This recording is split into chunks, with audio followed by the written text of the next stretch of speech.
పరశురామ ప్రతిష్ఠిత అగ్నిలింగం కూడా నత్తారామేశ్వరంలో నెలకొని ఉంది.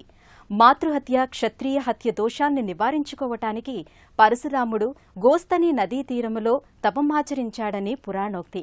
దోష పరిహారాల నిమిత్తం క్రౌంచ పర్వతాన్ని ఛేదించి శివుని అనుమతితో ఒక శివలింగాన్ని తీసుకువచ్చి గోస్తని నదీ తీరములో ప్రతిష్ఠాపన చేశాడని స్థలపురాణం తెలియజేస్తోంది. పరశురాముని మాతృహత్య, క్షత్రియుల హత్యలకు ప్రధాన కారణం అతని క్రోధాగ్ని. ఆ దోష నివృత్తి కోసం పరశురాముడు క్రోధాగ్నితో ప్రతిష్ఠించిన శివలింగం కావడంతో ఇది అగ్నిలింగంగా పేర్కొంటారు.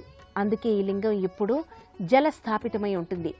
పరశురాముడు 7 కోట్ల మునులు, దేవర్షులతో శివలింగాన్ని స్థాపించినందువల్ల దీనికి సప్తకోటీశ్వర పరశురామలింగమని పేరు. ఈ లింగమూర్తి ఏడాదిలో 11 నెలలు నీటిలోని